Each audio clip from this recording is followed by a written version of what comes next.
Wrestling fans, now you too can look as cool as Monty and the Pharaoh by wearing the official Monty and the Pharaoh sunglasses at night for $8.99 each. That's only $8.99 each. Now available at montyandthepharaoh.com. We know what you're thinking. Did they fire off 6 fascinating points of interest or only 5? Well, to tell you the truth, in all the excitement of watching and listening to Long Island's #1 wrestling podcast, I've actually forgotten myself. But being this is the Monty and the Pharaoh from Indie Music Studios in Ronkonkoma, and the fact that they were talking to yet another champion wrestling star, one of the most powerful and talented performers from the wrestling franchise, and not to forget well-informed and provocative interview questions asked and answered. It was such an interesting and entertaining hour, the questions nearly blew your head clean off. Now you've got to ask yourself a question. Do I feel lucky? Do ya, punk? What? Yeah. No, I'm behaving myself. No, I'm not playing in abandoned buildings. What? Again? Now. I suppose you had those people follow me again. Fine. Hey, this is Jimmy Farrow from Monty and the Pharaoh, and I want to thank all our subscribers. We have now passed 14,000 on our YouTube channel. But I want to ask our subscribers to take the next step for us and become a full-fledged member of Monty and the Pharaoh. Yeah, that's right, folks. There's 3 different levels to choose from. There's free shirts. There's free autographs. Just check it out and become a member of Long Island's #1 pro wrestling broadcast, Monty and the Pharaoh. Later.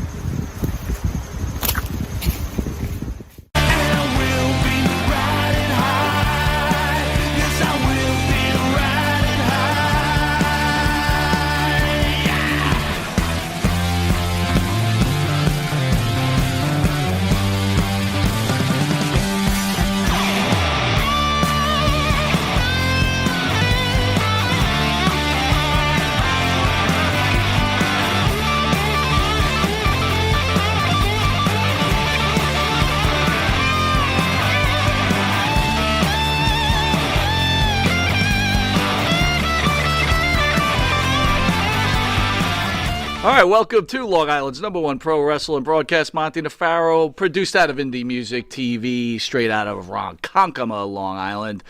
On this early morning, we have our producer, Matty Ice. Matty, how are you, buddy? I'm doing pretty good. You got your little date with your girlfriend tonight in the city? I do. I am excited. Little date? Well, you weren't here. So demeaning. I'm trying to let him fill you in. Your little date? Well, what is that demeaning? Did I just... What is that? No, Your I think little it's date. cute.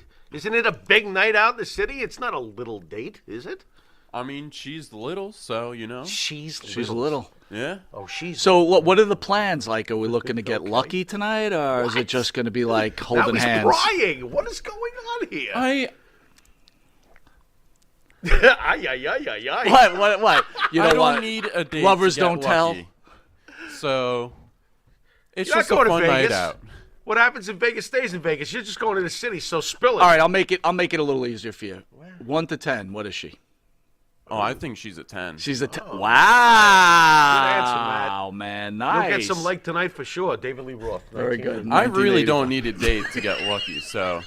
Look at you. That's what I'm talking about. Oh, if you only saw Matty Ice now, baby. Yeah, he's cool as ice. How you feel, bro? You out Thursday? Fans missed you? I feel great. Why? Yeah, you're back in action? Yeah. The caretaker dug me out, and here I am. I feel fantastic. How are you? Did you see all good job, by the way. Thank Good you- job, thank good you very job, much. Matty. Good job hitting the high notes for Bartman. Good job, Mike, with the list. How did it feel like not doing a show? Was it upsetting? Sucked. It was does suck, torture. right? I It couldn't does suck. stand it. I was sitting at home going, this sucks. By the way, I was not underneath my blankie. You are so unbelievable. You know, it's so funny. Every week we report, guys our age are dropping off. I get actually a little under the weather, and you're like, he's under his blankie. What did I have, warm milk? It's funny What am I, a cat? When we get to our special guest, I'm going to ask him about this, because this did happen in the military, and I want to see if he believes me. Well, okay. But I'm not going to reveal it All right, now, all right? don't reveal it yet. All right, news of the week, man. Kyle Rittenhouse found guilty on not guilty of all counts. Whoops, I almost made a big mistake. Wisconsin jury on Friday found Kyle Rittenhouse not guilty guilty in the fatal shooting of 2 men during protest last year, capping the trial that touched issues of gun rights and race. Rittenhouse, 18, a nearby Illinois, was cleared of 5 charges related to his action on August 25th last year during protest over the shooting of a black man, Jacob Blake, by white Kenosha police officer, who I believe might have been found innocent too. I'm not sure. Again, terrible situation, and we're going to talk to Mr. Ross about that too. Thoughts on that situation? I'm going to have to pass the buck to you on this one. I do not feel like I know enough about this case. I have, especially for the last week, as you know, I have not been feeling so great, so I've kind of like just been talking to my cats. That doesn't get you very far when it comes to this subject. You could turn on a TV. You know what TV? I don't have a TV. You know I don't have a TV. I'm weird. I'm like one of those very strange artist types that doesn't have a television. I stay away from the news. I think it's dangerous. From what I it's really bad for you. From what I understand, there was a protest over the murder of a black man during right. And Sure. Then there's some social media of people saying, "Come to this riot. It's a riot, and we need protection." And the cops were there, and this young man went over the border with a legal weapon. I don't even know if he carried it over the border. So again, don't hold Monty factual on what he's saying. I think I know what I'm talking about. All right. And he killed 2 people, right? Assuming that he was attacked. That's the thought process here. But anyway, I don't want to be an expert on this. I really want to talk to Mr. Ross about that, too. I want to get his feelings on it. Sure. I think it's important that we discuss this type of stuff. My wife, on the other hand, we were speaking about it in the house, and she told me to shut the fuck up. So, I mean, that's how easy that is. Well, that takes care of that. I like Trump. Shut up. I like this. Shut up. To the right of to my right is the star of the show, Mr. Jimmy Farrow, back from his massive illness, recovering like a Superman. He's back at the dais. Yeah, my blankie's out in the car. My warm milk is out in the Wow, car. he hated the blankie comment, Matt. What What is that about? about? My blankie. I mean, what the I'm a 54-year-old man. He's So under I his say blankie. your little date, and I say he's under a blankie. I guess what I say is upsetting to people. I don't know. You know, you can't do cute things anymore. You just can't. Can't be cutesy. Have you ever heard of the word abrasive? Yeah. You might slightly have that. Little bit. Just a little bit, yeah. I'd like to thank the band that sings the theme song for Monty and the Farrow, and Jimmy Farrow, along with his partner, Bart Griggs. Bartman! Make up the band with Stereo Hall. Can you do a Bartman? I want to see which one I like better. Oh, we might have to now. change I this. hit vibrato and everything. I don't know. I don't want to take his shtick, but Yeah. Oh. No, you didn't trill enough. You didn't trill. It was not operatic enough. I want to ask the fans to weigh in. Which one of these 2 participants do you want to take on the role of Bartman? You really are abrasive today. With Stereo Hall sings such great songs as In My Dreams, This Life, Not Far Behind, Here Comes the Rage. Get their music. You want to sing those too, Matt? Go ahead. Go ahead. Spotify, Apple Music, Reverb Nation. Please go to their YouTube page and hit like and subscribe. If you didn't know it, you are watching Long Island's #1 pro wrestler broadcast, Monty DeFaro. Catch us on the Monty DeFaro YouTube page, the Monty DeFaro Facebook Live page. Hear us on iHeartRadio, Spotify, Anchor, Twitch TV, and if you're lucky enough to live in the great state of New York, you get to watch this show on Channel 115 every Tuesday at 9:30 and Saturday against Saturday Night Live at 11:30. And on Channel 20 at 2:30, at 1 8. Did I say 2:30? 1 a.m. It's slated that way. Yeah, you're right. I'm awake. I'm not awake. Yeah, we know that. We're showing about 80,000 fans that tuning in weekly. Yeah. So it's a nice little deal we got going on here, my friend. Yeah, that works. And we couldn't do without all the fans. Nope. Anyway, we want to get back after this commercial break with the king of the combat kick, Mr. Ranger Ross. See you in a sec. Hi, it's Josh from Under the Table Hot Sauce. I'm here with my friend, the star of the show, Jimmy Farrow. Yeah, what's up, JB? Nah, nothing. It's been a hot summer, and for all your barbecue needs, you can go to UnderTheTableHotSauce.com. 13 unique flavors to choose from, created and bottled in a Long Island kitchen. UnderTheTableHotSauce.com. Let's go chow, JB. Let's do it. All the flavor, twice the burn.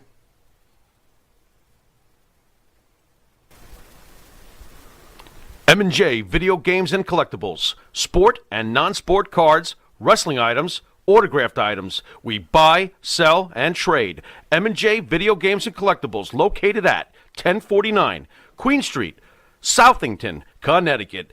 Call us at 1-860-479-9223 or 860-93-GAMES. M&J Video Games and Collectibles. All right, welcome back to Long Island's #1 pro wrestler broadcast, Monty DeFaro, produced out of here at Indie Music TV. And we're welcoming our special guest, Mr. Ranger Ross. How are you, sir? I am doing so good I can't stand it. Oh my, I got to tell you, you are built like a brick. I can't believe, I still, he came in here, guys, and I was like, this guy's in Tony Atlas shape. Holy shit, I've never seen something like this. This guy's in great shape. How are you keeping yourself in such great shape? He works out 15 minutes a day. 15 minutes, that's it. How is this possible? You can save a bunch of money by switching to Geico in 15 minutes. You can work out in 15 minutes. Wow. So how do you pull this off then? Explain. What happens in this 15 minutes? Like, Pornhub, like on super fast mode? I mean, what do you do in 15 minutes? Well, I do like one day I'll do chest, one day I'll do arms, one day I'll do back, one day I'll do legs. Wow. That's it. That's it. That's it. And the diet? Well, I don't eat red meat. Okay. It slows down my cat-like reflexes. Okay. I got cat-like reflexes. Cat-like. Okay. Cat-like reflexes. At our age, we're like, not cat though, right? We're more like Caterpillar? the caterpillar. Yeah, that might be right. That was That's why it's the start of the show. That was good. Oh, man. Boy. Caterpillar. Yeah, and all right, no red meat, huh? no. Okay. Haven't had any red meat since, I guess, 1989. What? Yeah. Not even one thick, juicy fillet? Nope. Smart man. How do you do that? What are you getting for protein? Well, I have a protein drinks that I drink. You know. Okay. Okay. Well, I'll tell you what. Living testament right there. I'm getting off red meat. Wow. That's for sure. I'm going to White Castle. All right, so What? let's weigh in, my friend. Kevin Rittenhouse, what do you think? What are your thoughts on this whole deal going on here?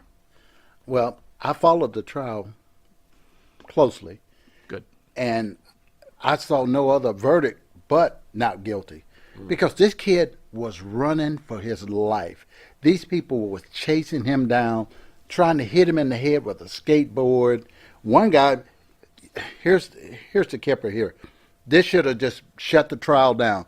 The prosecution, star witness, was one of the guys that he shot that lived, shot him in the arm. Well, he gets on the witness stand and he testifies that he pulled the gun on Rittenhouse before he shot him. He said, when I pulled my gun out and pointed at him, that's when he shot me. That's self-defense. So why go through this whole trial thing? That was case closed right there. So first, I want to say thank you for your service. Without people like yourself defending this country, we're not the great country we are. So being an ex-military man and seeing situations like this where something like, to me also, I felt it was clear self-defense. Did he have to be there? Probably not. We could talk about all the reasons why maybe he shouldn't have been there, but he was there, and all this went down. What are your feelings about what's happening in this country now? It's I think this kid got a raw deal. The president of the United States called him a white supremacist. This kid had nothing to do with, they went through his emails, his phone, nothing to do with white supremacy. And then you're going to label this kid. And I found out that when someone throws out the word racism or white supremacy, that means they have no other legitimate argument. They have nothing else to say. That's the end of the story. They lost. They don't have anything else to say. They'll throw out. Now, I saw Black Lives Matter. They standing out there protesting like, look, all of the people that was shot was white. The guy that was doing the shooting, he was white. And y'all calling him racist, white privilege, and all of this stuff. Black Lives Matter, y'all could have set this one out. Now, did you just say that the president called him a racist? The president called him a white supremacist when he was running, this was in right after it happened. He was running for office, the president was. And he said, that this guy was a white supremacist. How can you say something like that when you have no factual basis for that? And so everybody else started, calling him white supremacist and all of this stuff. And then they never told, most of the news outlet never told anybody that the people that was shot was white. All of them was white. And people were all up in arms calling him racist and all of this stuff. Do you think like professional wrestling and video games and that type of format make a young kid like this think that nothing's real and that he can walk across with a weapon like this and think that it's just like a game? Like, do you think there's some kind of what would be a good word? Disconnect. Disconnect. Yeah, thank you. Well, in some cases, I've seen people with some disconnect, but not this kid. Because if you watch the whole trial, they'll show that when he came, first of all, he didn't carry the weapon across state line. The weapon was at his friend's house. He was not old enough to buy a weapon. He had his friend buy it for him. He was 17 years old. He was not allowed to carry a pistol. But at 17 years old, you can have a long rifle. And it was kept at his friend's house. So he lived across the border in Illinois, and he drove over to his friend's house, which is only like 15, 20 miles away, and got his weapon. And he was hired to provide security at the car lot. It's called Car Source. I think that's what it was. They had a couple of car lots there in that town. And the kid was there to provide security. But before all of this, the day before the kid came there to Kenosha, he was helping clean the graffiti off the walls. And there's pictures of him cleaning graffiti off the wall. Now, he was trained and he was working as a part-time fireman, medic type thing. So he was getting training for that. So the whole time he had his AR-15 on, he had a medical bag. And he's walking down the street. There's video of him walking down the street asking anybody if they need any medical attention. Wow. During the riot, do you need any medical attention? And he had his weapon right here. And he actually helped a couple of people that had some minor injuries. And he's walking down. People were setting fires, and he would get a fire extinguisher and put it out. And the people got mad because he's putting out the fires. And then they started in on him, start chasing him down the road, hitting him in the head, swinging him with a skateboard, trying to kick him in the face, and all kinds of stuff. And the kid was merely defending himself. So I'll throw this out. You've got children. You're a great-grandfather, you said. Congratulations. Your son gets killed by this young man. Your son's at the protest and attacks the young man or gets in his zone or whatever, and this young man kills him. Do you still feel the same way? Yes. But because the kid has the right to defend himself. We have a right to do that. And if my son is attacking somebody that has a... I hope my son is not that stupid to go attack somebody that has a weapon and you don't have a weapon. Or if my son have a weapon and this guy has a weapon, as the cowboys say, who shoot the fastest live the longest. Cut and dry to me. Your thoughts on Biden's comments about this kid being a white supremacist? How do you feel as someone who's served as an Army Ranger for this country? How do you feel about a politician who uses words such as that stokes racial tensions, obviously, and he gets his political gain at the same time? How does that make you feel?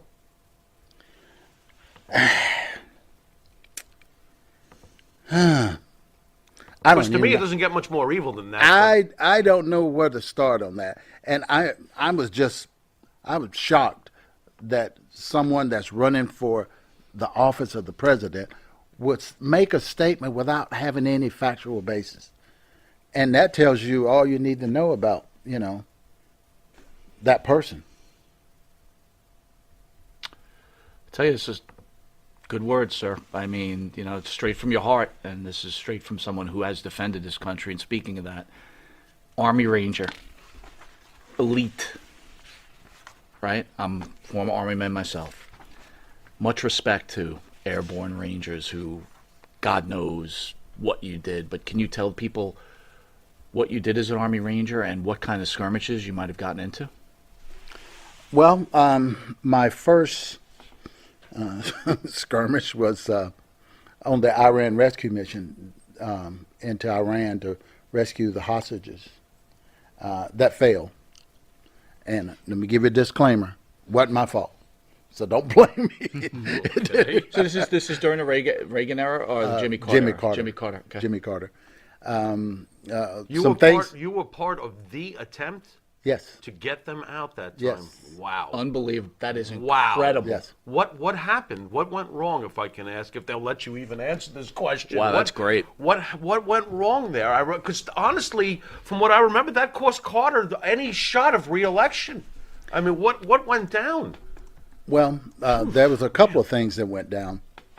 Our job was to fly from the Mediterranean all the way up through the valley. We landed out in the desert 75 miles from Tehran, Iran. And we had these little helicopters inside the airplanes. We pull them out, put the blades up on them, and we were going to fly to Tehran, come down, go into the building, rescue the hostages.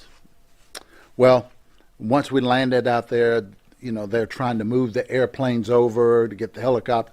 And one of the airplanes ran into a helicopter, and it blew up. Oh. And so they told us, we got to get back out there. We got to go. And, Rangers' mission is mission before men. We still got enough. Let's go do the mission. But at this time, things wasn't coordinated because you had Army pilots flying Navy helicopters, and you had a Navy admiral that was over the whole operation who knew nothing about what we do. As Ranger Special Operations, he knew nothing. So they just aborted the mission, and we left the bodies there. And when we get back to the United States, you could see on the news they dragging burnt bodies through the streets of Tehran. Yep, I remember that. Yeah. And so we learned a lot of lessons from that. That's when they start forming JSOC, Joint Operation Task Force and all that stuff, and try to coordinate things a little bit better between the different branches of service. And then in '83, I fought in Grenada. Matter of fact, let me give you a little history on the Grenada. Yeah. October the 25th, 1983, we parachuted in on the island of Grenada. It was the lowest military parachute jump in history. I was the fifth person to parachute in on the island. That was a 500-foot dropper. 500 foot. Right. That's pretty low. But after I jumped out of the plane and the bullets was flying by, I'm like, maybe we could have done this at 250. That 500 was a little too high for you, huh? I'm thinking like maybe 20 feet? Yeah. What is the parachute? We got the parachute. Got the line. Jump! Wow. And wow. The thing is, when I got out and my parachute opened, it was twisted, and I got it untangled, and there was red and green tracers flying by. Oh. Now, they could have been 10 feet away. They could have been 100 feet away because you don't have any depth perception, anything to measure it against. I just saw green and red tracers flying by my head, and I did like any red-blooded American would do. I went, Jesus Christ. I grabbed my head. And when I grabbed my head, I looked, the runway is coming up, and I hit the runway. I landed on the runway. Wow. So anyway, I did that, and then in '84, I was in El Salvador. We wasn't there. But, I got you. Yeah, so we was there, but we wasn't there. Pay no attention to them kids over there. Yeah. Okay, I got you. And that's the thing that y'all heard about the Iran-Contra scandal with Oliver North? Sure. Well, he would come down, and, our job was to train the Contras against the Sandinistas, Nicaraguans, and we would go out and we'd get in a firefight with them, and like, it was just crazy. It was crazy. So right after that, like I got out of the Army, and I'm sitting there and I'm watching the news one day, and they had Oliver North at the Senate hearing, and they was grilling him. I'm like, man, they grilling him, and they asking him about, he spent something like $15,000 on the security system, at his house. They said, "Why did you spend this money?" He said, "This is the first time you ever hear this." He said, "Well, there's this guy named Osama bin Laden. He wants to kill me." They like Osama bin. We never heard of this guy. You know, you're making this. We don't know this guy. Foreshadowing. That was the first time you ever hear the name Osama bin Laden. Wow. Right. Is at that Senate hearing Right. because he wanted to kill Oliver North. Wow. Yeah. It's too bad Oliver North didn't get to him way before everybody. Well, You know, would have been nice to. Ghost Get Rider him out of the way early. says thank you for your service. Thank you. Thank you. We'll be right back. I have it down. I need your permission. I have it down. My We'll be right permission? back at a commercial break with NWA superstar Ranger Ross. But I think I want to say we'll be back at this commercial break with American Hero Ranger Ross. Yeah, that works. We'll send it out. Yeah, we'll be right back with American Hero, Ranger Ross. See you in a sec. Jimmy, I got to take a dump. What? No. I mean, I need a dumpster. Well, for all those needs, you need to call Big V Dumpster Rental, Long Island, New York, 631-900-DUMP.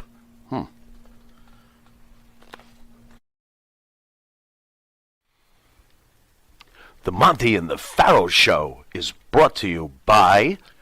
Because wine is your second favorite four-letter word. California wine, New York attitude. Good fucking wine. Yeah.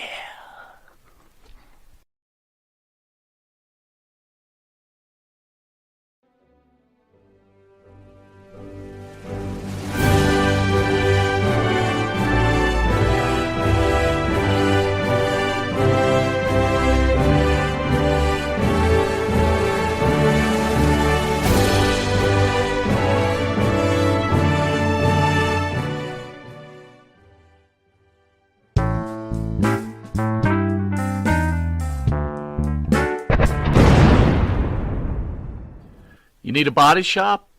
You need engine repair? Auto Excellence. Collision Specialists.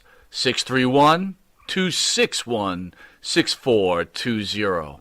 That's 631-261-6420. Auto Excellence.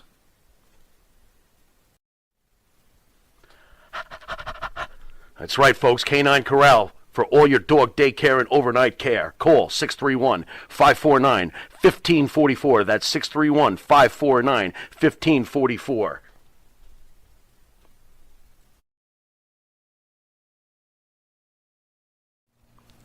And APB, American Protection Bureau, voted #1 best on Long Island for all your security needs. Call 631-390-9050. That's 631-390-9050. APB.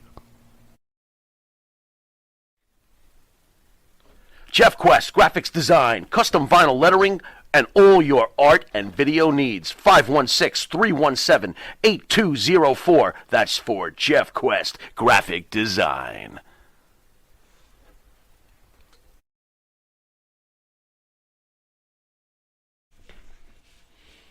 All right, welcome back to Long Island's #1 pro wrestler broadcast, Monty and the Pharaoh, where we have the honor of having Mr. Ranger Ross, American Hero, pro wrestling superstar in studio.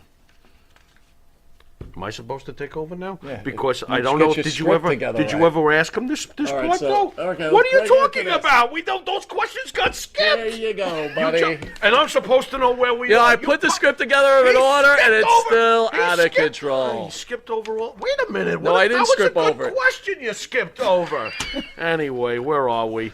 How did you get into pro wrestling? We are talking on bars and drop kicks. Why, asking about how we got into pro wrestling? Is That's it not awkward? exciting. How did you get into pro wrestling? It's pretty Did you like it as a exciting, kid? thank You know, you guys are crazy. And you know what? He knows us. I love it. Thank you. I love it. Seriously, where does it all start for you? Well, it all started when I was in the second grade, Second grade. and a teacher was asking everybody. Now, second grade, 1965. All right. Okay, everybody wanted to be astronauts or firemen. Yeah. And they asked me what I wanted to be. I wanted to be a pro wrestler. Wow. And our teacher, this is so profound. And you guys can use this, and I'm not going to charge you for this, okay? Not going to charge. All right. Okay. This is on the house. This is exclusive.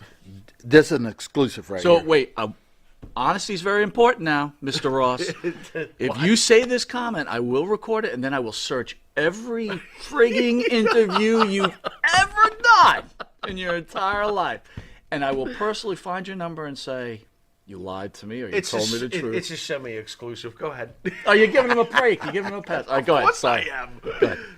She said that if you say you want to do something, that's a dream. If you write it down, it becomes a goal. Okay. Very good. I still have the piece of paper where I wrote it on, That's great. that I wanted to be a pro wrestler. Nice. Now, So you tell your kids, if you ask them what they want to be, and they say they want to be a doctor, make them write it down. It becomes a goal. So that's exclusive. You heard it here first. where were you living in the second grade? Like, what territory were you watching on television? What wrestler put this idea into your head in second grade? You see it on TV? It's a good question, man. I love that question. Well, I wrestled in, I lived in Georgia. Okay. So we had Georgia championship. He's got it made. He's got Georgia. Okay. So, Any particular you know, wrestler I grew you up- saw where you're flipping the dial, all of a sudden you see two guys, one's got a mask on, the other guy's fat and he's got underwear on? I mean, what did you see?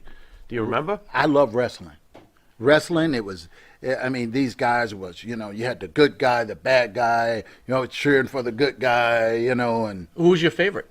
there was a guy a little later in life. His name was Les Thornton. Oh, he was the geez. man of 1,000 holes. Oh, my God. Of Love it. course. Hey, I would watch him. I would study him because he was very technical. I mean, he could. You get him in a hole. Every hole you had, he had a counter, and I love that. So let me ask you this. As a black American who grew up wanting to be a wrestler, and at that time, let's be honest, wrestling was a white man's sport, right? Yeah. Was it hard for you to identify, or did you not gravitate towards like a Thunderbolt Patterson or anything like that? I didn't understand color. Color to me belonged in a crayon box. Beautiful. There you go. I had no concept. There you go. Even though I was raised, when I was growing up, there was bathrooms that was for whites only. It was segregated when I was growing up. As a matter of fact, I went to all-black school until I was in the 4th grade. And then they integrated the schools like 1967, 68. They integrated the school. I mean, we did nothing together. I mean, but when they integrated the schools, kids don't have any concept of racial stuff. It's a learned thing. So you take kids, black, white, and you put them all together, they have no idea this kid is black, this is white. I'm not supposed to like you because of this and that. They don't have all of that built-in preconception. Wow. So I had no idea that most of the people I was watching at that time was white. I just knew it was wrestling. I used to watch football. I had no idea this guy's black. It's football. Right. So I do wish my team was black, though, because that green color, we fucking suck for the last. We should leave the Jets alone? What the Rule in football, any sports, you wear green, you suck. End of story.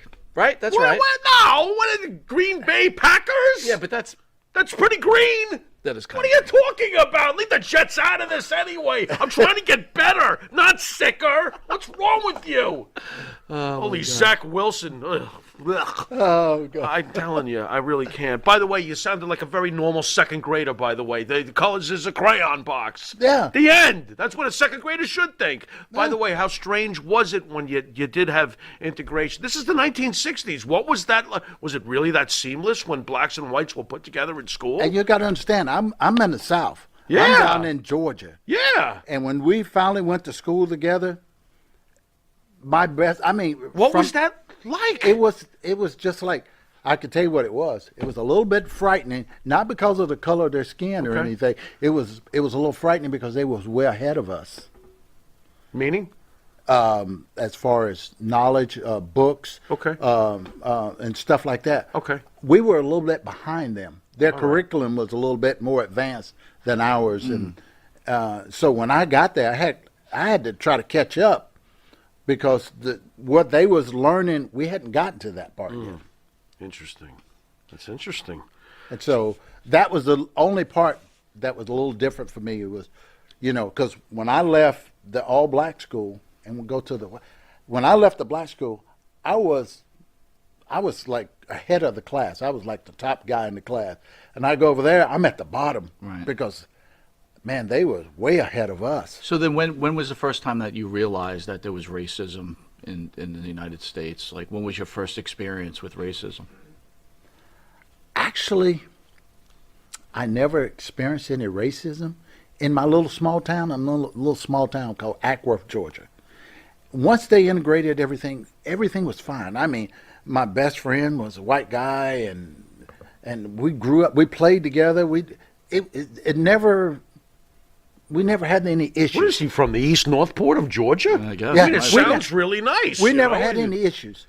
Right. The first time I personally experienced some racism, you're not going to believe this, was when I got into wrestling. That's what I was going to add. Well, that's where I was going to go. Like, now you're coming. So tell us about that. But Like, what was your wrestling's so first wholesome. What are you talking about? What was your first experience? Ruin this for the internet nerds. My first experience was that I trained. I was in the Army, and I'm at the point now. I had 7 years in. I had one more year to go, and I had to make a decision. I'm going to stay in for 20 years. I'm going to get out and chase my Which, goal. by the way, is a very tough decision, right? Because you're so used to that lifestyle. I went through the same thing. It's like they sign up, go back on. You're like, if I do this, this is going to be my life now. This next signature. So go ahead. Yeah. I'm sorry to interrupt. So I'm at 8 years. I either stay in or get out. And I said, I got to chase my goal, my dream. And so I went ahead and I went to a wrestling match in Savannah Civic Center, and I go down and I talked to Pistol Pez Watley. Yes. And I told him I wanted to get into wrestling. I'm in the Army and getting ready to get out. And he told me about Thunderbolt Patterson was opening a wrestling school in Atlanta, told me how to contact him. So one weekend I went up, met Thunderbolt Patterson. He agreed to train me. And I said, okay, I'll be back in a week. Went back, took a 30-day vacation, went back to Atlanta, trained with Thunderbolt Patterson for 30 days, and I said, okay. So you're hedging both bets then. You said, I'm going to try this, and if it doesn't work, I'm re-upping. Yes. Okay, I got you. So, hey, you can't put all your eggs in one basket. Smart man. So I said, okay, I'm going to do this. And so I went back to the Army, and I ETS, got out of the Army, went back, trained with Thunderbolt for a little bit, and went down to the Omni. They was wrestling down there, and I met David Crockett, and I told him, I've been trained by Thunderbolt Patterson. He said, well, we have a guy that we send all of our talent to check them out, see if they, up to par. His name was Nelson Royal. So I drove up to North Carolina, met Nelson Royal, trained with him, and Gene Anderson's son, and Todd Champion. So we trained, and Nelson Royal told him, hey, look, this kid's ready. So I drive back down to Charlotte, go to the Jim Crockett promotion, and I'm like, hey, I want to get a job. No, I want to make this clear, though. You're jumping straight into wrestling, into the number 2 organization in the world of wrestling. There's no independence. There's nothing. It's like, boom, NWA, here he is. I'm ready. Wow. I'm ready. And I go there, and this is what they told me. I said, well, Nelson called you, said I'm ready. And they said, yeah, but we already have a black guy. What the freak? Like, you can't have two? You can't have They had a two. guy, his name was Joe Coltrane. He was a black guy. Okay. And he had just started with them, and they was giving him a push. And Wait a they minute, told me they already Who told you that, though? Who said we already have a black guy? Do you remember? I'm trying to remember Was who it it was. Anderson? Was it Ole? Was it Anderson? No, it wasn't Ole. It wasn't Ole. It wasn't Ole. If I was a betting man, and It wasn't Flair. What did he didn't say that and go woo after or something? I No, can see Flair no. doing that. It was somebody at the office, and Wow. I can't remember who it was. But one of the guys had a suit on. I don't know who it was. And they told me, yeah, we already have a black guy. So what do you do with that? Where do you go from there? What happens next? I left. I went back home to Atlanta, and And you're like, shit, I should have re-upped. well, Over I heard there. about this guy named Ted Allen Okay. out of Cartersville. Yeah. and he was training people, and I went up and met him, and he saw me work a little bit. He took me to Alabama to a show, and trying to get me on, and then he introduced me to Jody Hamilton, who owned Deep South Championship Wrestling. Yeah. Jody gave me a break, and he's told me to come down to his school. Went down at his school, and he said, "Okay, kid, I want you to be at the Cobb Civic Center on Sunday. We're going to put you on." So they started. And your me out. instant gimmick, Ranger Ross. Yeah. I come up with that, That's because awesome. when you're in the Army and you go to Ranger School, whatever your last name is, they call you Ranger Johnson, Ranger Monty, whatever. Gotcha. Yeah. So Ranger Ross, it just kind Ranger of stuck. Farrow? Ranger Farrell. There you Sounds go. ridiculous. We'll take There a you quick go. commercial break after that because I have a really good question for you right when we get back. Thank you. See you in another second, or two, or three. You want to star in your own success? Call QuickCast. www.quickcast.com. 866-7-CAST-NOW. That's 866-7-CAST-NOW. QuickCast.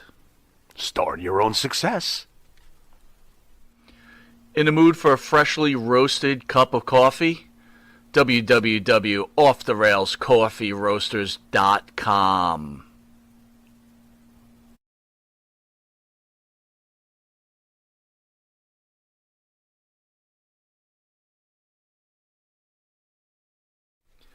Jimmy, I just got the best hookup on tickets. Fill me in.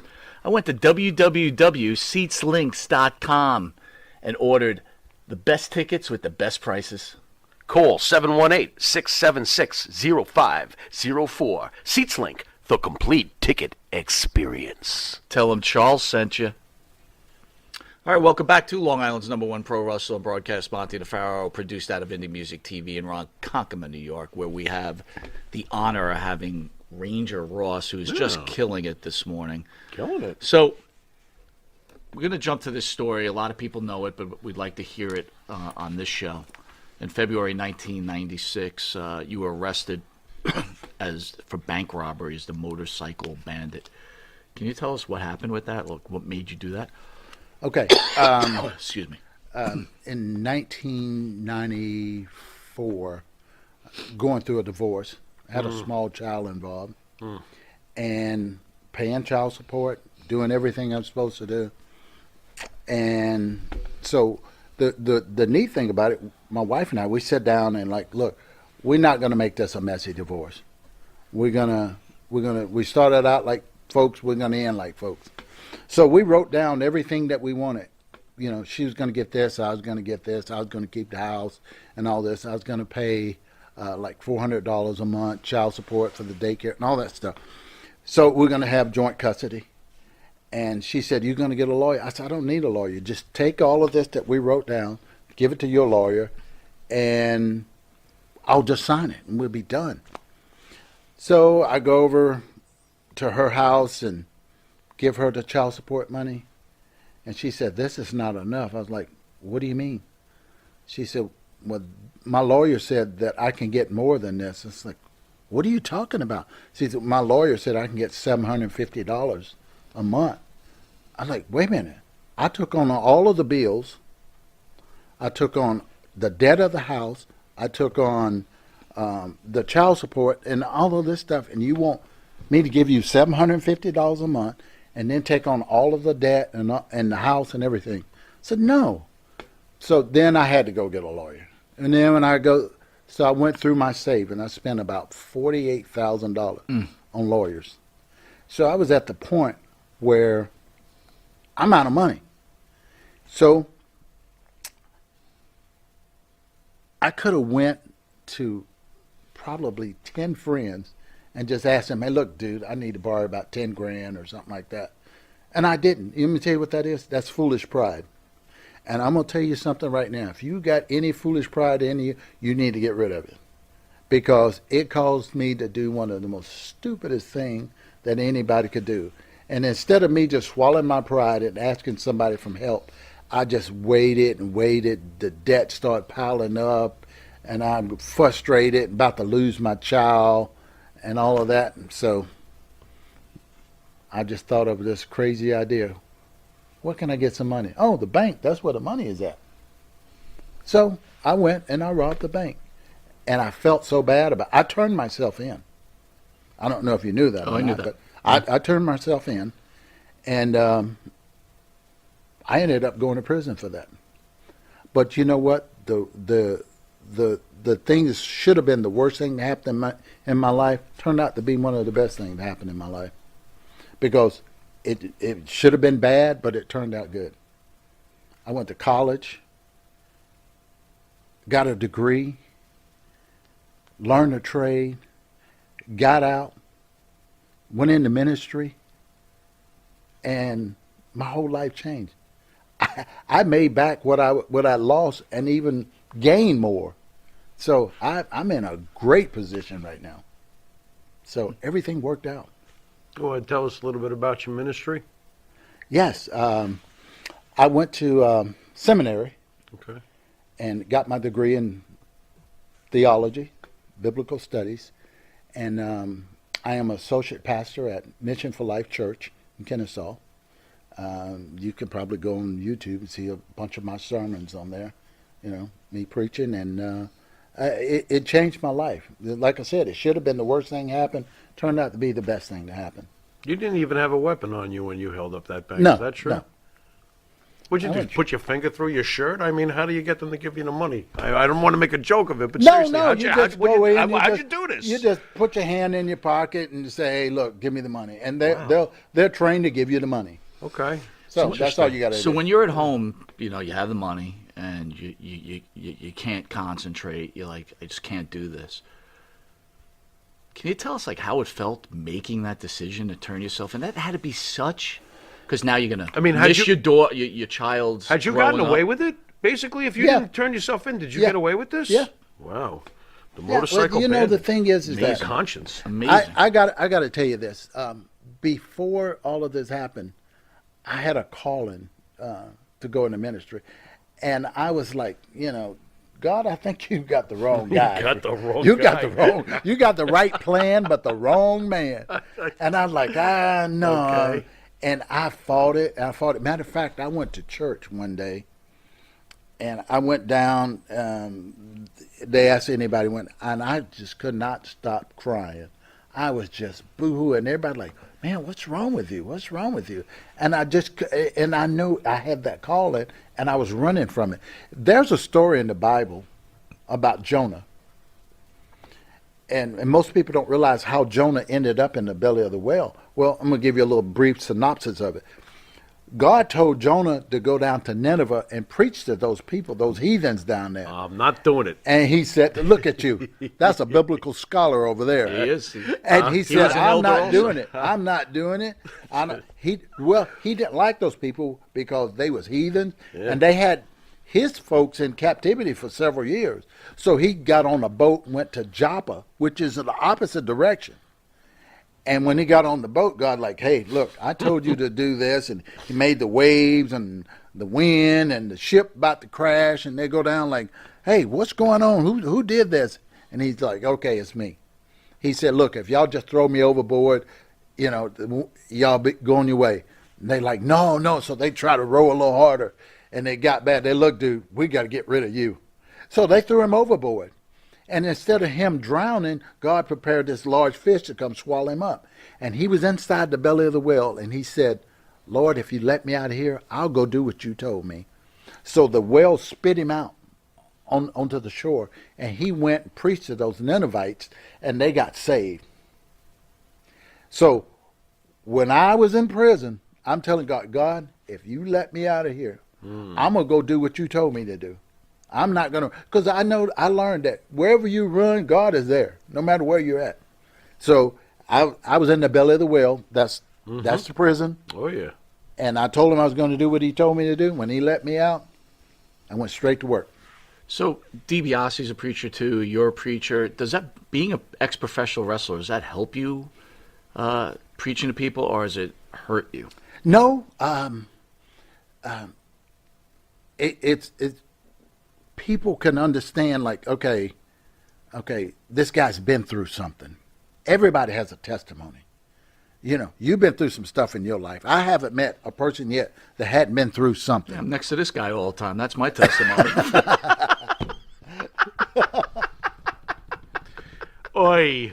So all of that stuff, you know what Thunderbolt Patterson used to tell me all the time?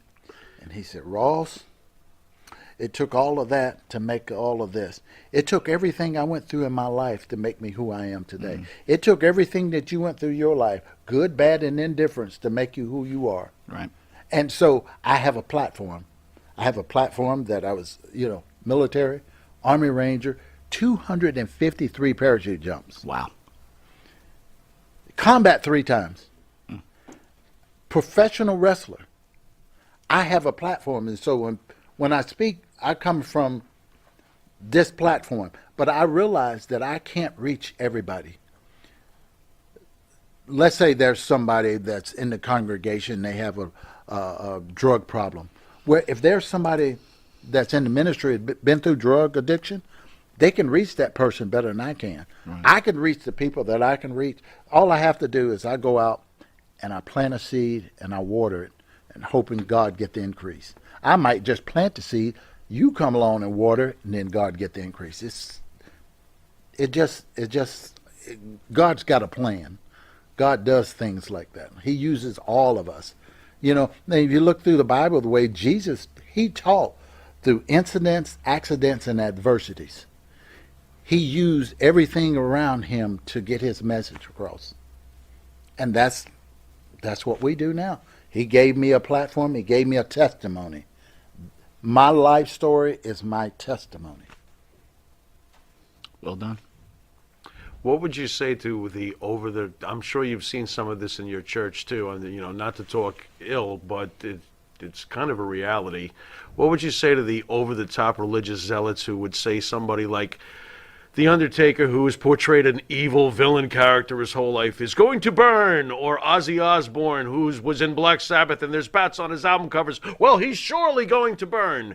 Any thoughts on that over-the-top aspect of religion? Because honestly, that's the kind of thing that drove me kind of here's away. The thing is that you have some people that are so heavenly minded that they know earthly good. Interesting. And that's the thing is that Interesting. I can't point my finger at you, because if I do, I got 3 coming back at me. Oh, there you go. There you go. So every time I'm pointing, I got 3 coming back. And here's the thing is, you said the right thing. They're so religious. That's the thing is, you hear people, are you going to make me lose my religion? Yeah, you need to lose your religion and get some faith. Right. That's what you need to do. Religion that's the craziest thing. A lot of religious, zealous, oh my God, get away from them people. I don't want to be around them. I don't want to be around them. I mean, you can't go around condemning. Look at Jesus. Jesus hung out with tax collectors, robbers, thieves, everything. He hung around with the poor. He said, I didn't come here to save the just. I came to save the unjust. Right. So I don't have a heaven or hell to put anybody in. And neither does anybody else. So for me to sit there and judge somebody, oh, you portraying this evil thing, you're going to... Who am I? Who am I? Alice Cooper's father was a chaplain, I believe, so. Yeah. So there you go with that. All right, so close to running out of time, so we want to get a quick... Just got started. I know, right? Hey. Name a few wrestlers. I want to get your thoughts on them. But first, I just want to get one question. I thought this was interesting. One thing about your matches I noticed, did you purposely not allow them to, you never would ever get a chance to take your jacket off? You're always getting attacked, and they always, you always had your jacket on every match. What's that like? You're like, hey, I want to keep the Ranger jacket on. What was that all about? I got to know. And how do you do hip tosses with that jacket on? Well, if I was wrestling somebody that, going to have some heat, they would attack me, as soon as I turned my back to, So if it was just a regular match, didn't have a conflict with this person, the jacket came off. But I would get confused, though, because I'd say he's an Army Ranger. How did he keep getting him from behind? There's no way there's an Army Ranger. You don't sneak up on an Army Ranger. What's going on? Who wrote that? It was probably Jim Hurd. We're going to make you Spartacus, Rick. All right, we're gonna name a few, my guys, Lord. and then the Pharaoh's gonna hit you with what we call the Pharaoh's final question, Oh, where God. he just comes out of his head, unscripted. Whatever's Probably in gonna there. ask you, Or not. I don't know, Oh, what don't- types of tennis shoes you like. And I this never know what it's gonna shoes? say. All right, Michael P.S. Hayes. Oh my God, man, I love that guy. I loved it, man. But he was just funny. He was just funny, and he was just funny. He was just. Every Does time he- I think is about it- Hayes, is it I just true start he likes laughing. to be peed on. He's a little strange. I don't know about Okay, that part good. because All right. We've heard that this is what this guy I never hung out with him. You know, Okay. I didn't drink. Yeah, okay. The Well, whole time yeah. I was in WCW, I never drank. You'll probably- I haven't drank since I was like 40-something years old. How about Abdul the Butcher, who's been in studio Oh, Lord. twice? Oh, Abdullah, man. I have nothing but praises for him. I mean, he really helped me out. He took me to Japan, made me his partner, over in Japan, and we was working main events in Japan. So I saw Abby a couple years ago, and I walked right up to him. I said, "Listen, brother, I want to thank you for everything you've done. I'm giving you your flowers right now. Thank you for what all you've done for me." Wow.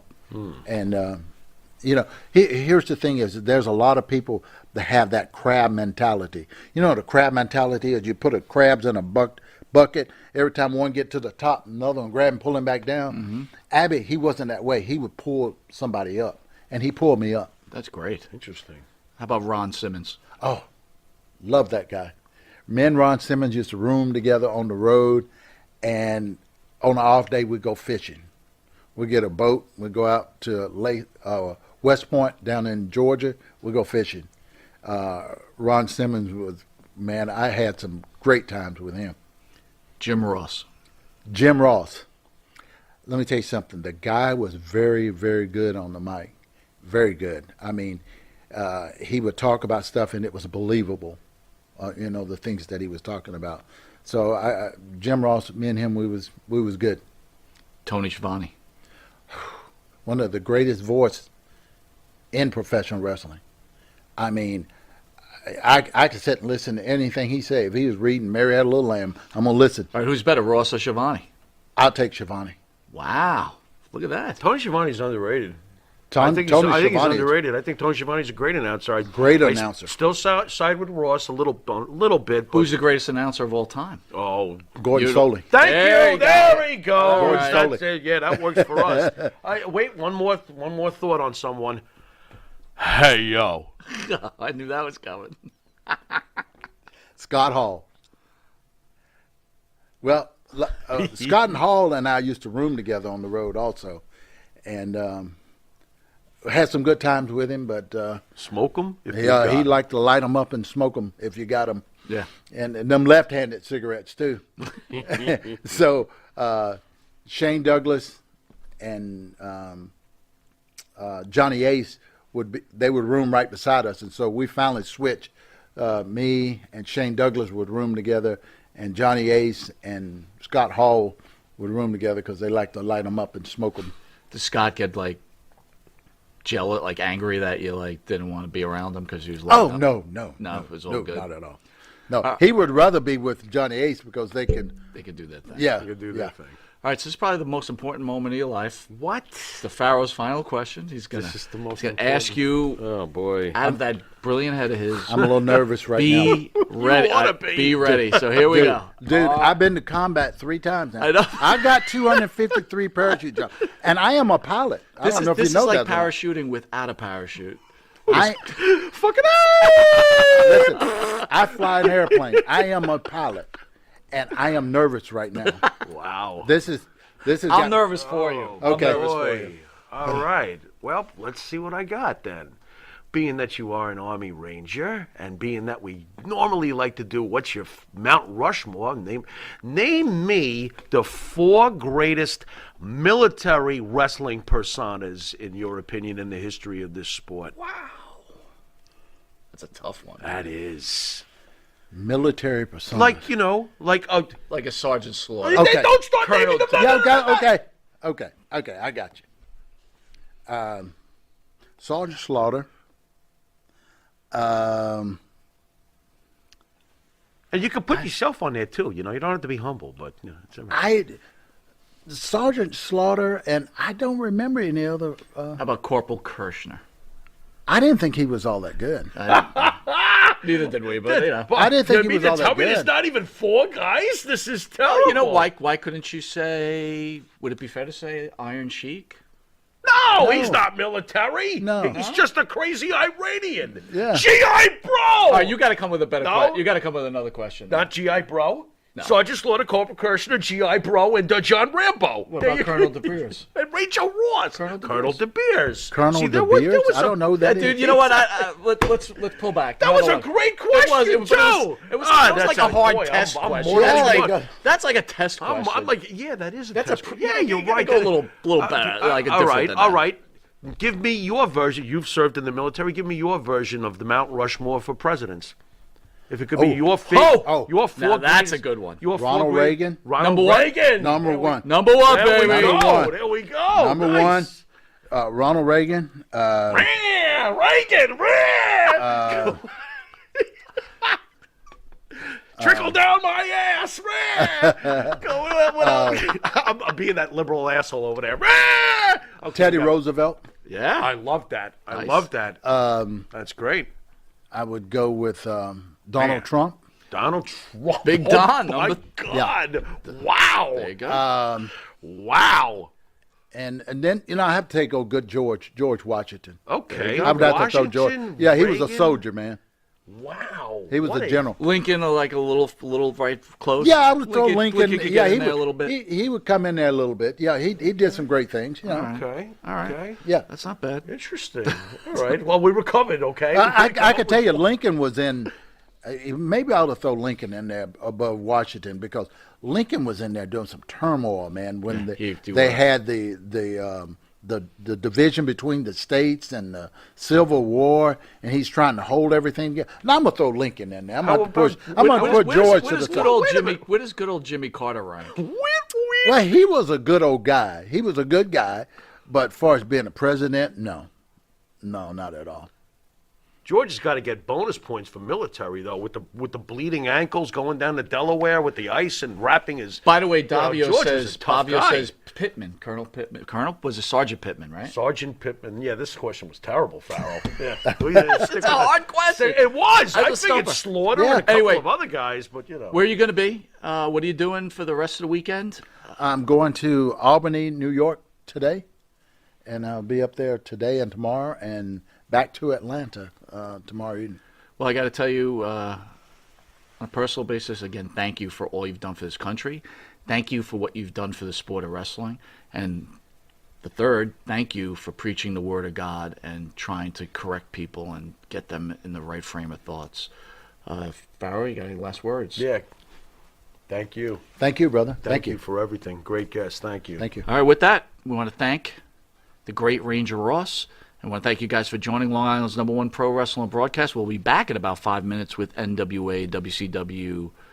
We're going to call the godmother. I think you should call the godmother, right? Yes. Baby doll, the one who lit the spark. This has been Mike Monty. This has been the Pharaoh, and until what, 5 minutes from now? About 5 and minutes. a very quick cigarette. Later.